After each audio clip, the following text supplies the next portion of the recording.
Hey, welcome to Deb's Digest. Today we're making nut milk.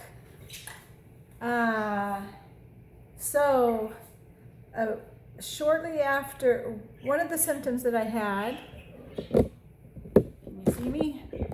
One of the symptoms that I had as when I was diagnosed as a celiac was tremors. And I had those tremors constantly, day and night. And going gluten-free didn't fix the problem. So then I had to do some more elimination, and long story short, I ended up being allergic to dairy as well. In dairy, there's a molecule called casein, and it's a protein that is shaped just like the gluten molecule. And when it gets past the blood-brain barrier, for some people, they will develop antibodies. And I was one of those people. And when I cut out dairy, the tremors went away permanently, except for when I challenged it and went back to eating dairy a few months later, then the tremors came back. I've challenged it a couple of times over the last few years, and every time it's been consistent. So no dairy for me, no dairy milks for me. Last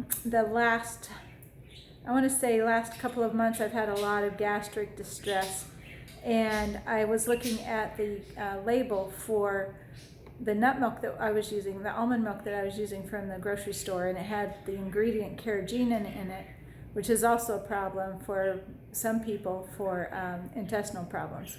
Cut it out and feeling a lot better. So I've known how to make nut milk for quite a while, but it has to be in your mindset, and you have to be focused to remember to make it on schedule, because if you run out, then you're tempted to go to the grocery store and buy some more. So today I'm going to show you how to make it. My camera guy is in the swimming pool right now, so we're on tripod today. So hopefully you'll get a pretty good view of what I'm doing. Okay, so I'm going to mix it in my very old 3600 Vitamix. This I purchased on eBay for $100. Vitamixes are awesome. I was going to buy one of the Chinese knockoffs, and then I decided I wanted to go back to one of these, which I used to have one of these a long time ago. The problem is that I need to buy a new gasket, because this one is very worn out, and when I mix milk, any kind of liquid like smoothie, watery smoothie or anything, it just comes out and drips on the side. So you're going to see that happening, and you'll see what I do to mitigate that a bit. So we're going to start off with these English walnuts. I'm doing walnuts because they're higher in omega-3s. Some people are more allergic to walnuts. Almonds make a really, really great milk. I think you can use any nut. My husband is only allowed to have walnuts with his heart disease issues, so that's why I'm making the walnut milk, because he's allowed to have a little bit of walnuts every day. I bought these from bulkfoods.com, and I keep them in the freezer so that they'll last for a long time. So we start with don't need very many nuts at all. And this will make about 3 quarts of nut milk. So I just use a third of a cup of walnuts. I'm kind of a minimalist type of person, not totally, but I don't have measuring cups of every size because I just eyeball things. I don't really do that much baking, so it's not a big deal if I get a little over a third or a little under a third. Estimating works for my kitchen. So I'm going to put that in there. I am only going to fill this up with maybe a quarter to a third worth of water, and then I'll add water later, because if I add this to as much as I want, or even half as much as what I want, the fluid's going to spill over in my old Vitamix. Okay, so I'm going to use some of this. I got this at Dollar Tree for $1, this Himalayan salt. And I use both iodized salt and Himalayan so that I can get the minerals from the Himalayan and the iodine from the other salt. I just switch off on my recipes which one I'm going to use. So just a little touch of salt. And then, I don't know how you guys how you pronounce this. Well, definitely this is sweet leaf. This is the only stevia I've been able to find that doesn't have dextrose or, well, it still has things added into it like inulin, but inulin is a prebiotic, so I figure that's pretty good for my digestive system. And it has organic stevia. I call it stevia. I've heard a lot of people call it stevia. The reason why I call it stevia or stevia is because that's Spanish and it's a Spanish word. So I don't care what anybody calls it, but if you think I'm calling it the wrong thing, that doesn't bother me. I'm just explaining why. Okay, so I'm going to put about a teaspoon. It's about a teaspoon in there. And then take you over to the sink with me.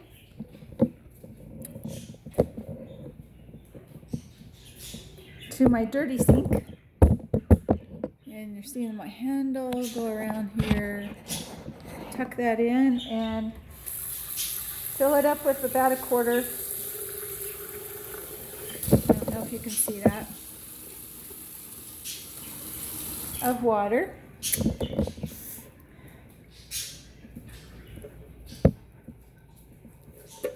Okay.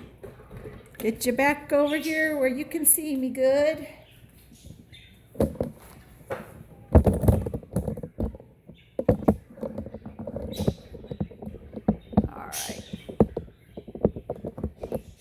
I am babysitting parakeets this week for someone a friend of mine who's on vacation. So you get to have, I always have parakeets, but I have 4 parakeets right now. So we've got extra parakeet noise. All right. So I'm going to put this on slow first. I'm going to wrap this towel around it because it is probably going to drip. Someday I'll get a new one, but I love these old stainless steel Vitamixes. They never die. All right, so I'm going to put this on the lowest setting.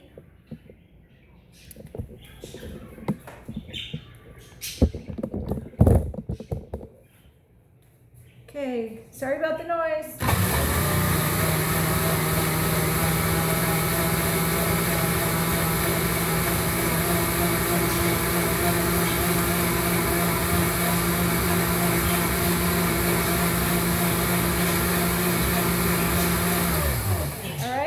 Now I'm going to move it up to a higher setting.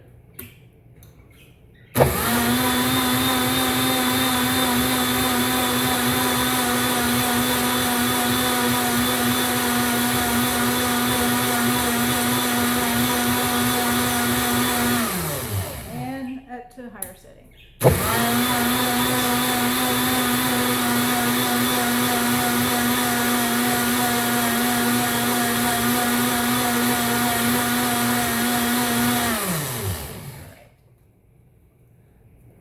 And it did drip.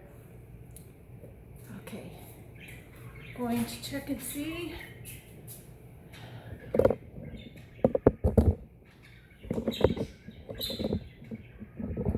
Alrighty. So I have my quart jar here, and I have this strainer here. You can use cheesecloth. I find this to be the most convenient and the least messy.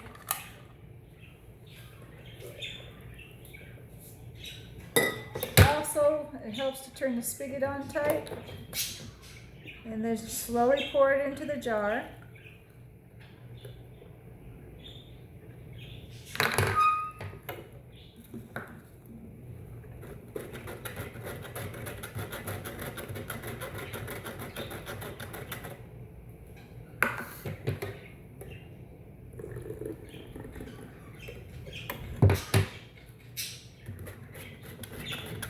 The difference between homemade nut milk and the stuff that's in the store has enriched vitamins added to it, and it also has emulsifiers and thickeners added to it, and the emulsifiers keep it from separating the milk from the water, keeps it from separating. I just shake mine before I use it. Okay. Now, I'm not going to show you right now. I'll just tell you in order to keep the video relatively short. This is pretty thick. You can keep it this thick if you want to, and then if you want to make more, just use more nuts. Just repeat what I did. I bought this lid at Publix, at the grocery store Publix. It was $4. And for some reason, having this lid on it just makes me feel like it's something to be consumed. It won't just sit in the fridge like I forgot to use it. I think this would be really good with some carob in it, with as thick as it is right now, but we won't do that. Okay, so what I will do after the video is over is I will pour water in here, shake it up, and then I'll split that in half and pour some more in another quart jar and fill that up with water and shake it up. And you can do that as thin as you want it. You could do 2 quarts, you could do 3 quarts. And the last time I made this, I did 3 quarts and it was great.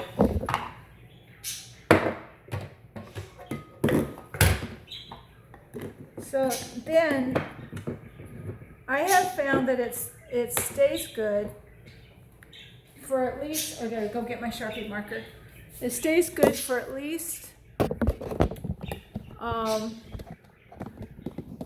move the camera too, for at least 5 days. And so I want to make sure that I'm not going to be having it sit in the fridge forever. Because if 3 days pass and I forget what day I made it, I'm going to be thinking it's too old and then I won't drink it. I'm kind of picky. So I will put a date on here.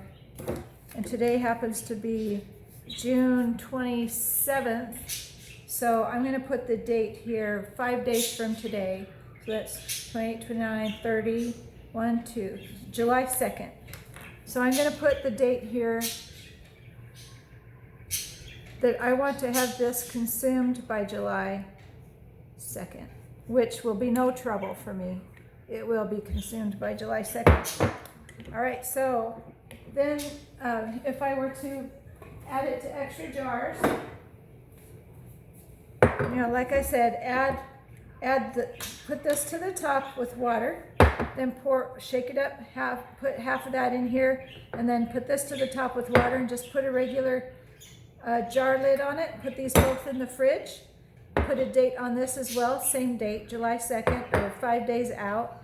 Put those in the fridge, and then when you come back the next day, and this is what I use it for, which will be my next video, is homemade granola. I just love to have this with my granola with the nut milk. And so I just shake this up in the morning and pour it on my granola. And you can use it for Cheerios or soups or whatever you use your nut milk for. Saves a ton of money. I can't remember how much I paid for this, but I can tell you it's a lot less money than I paid for a half a gallon of nut milk at the grocery store, and a lot healthier. So that is how to make nut milk, and I hope that you found this to be very useful, and hope you have a fantastic day, and thank you for watching.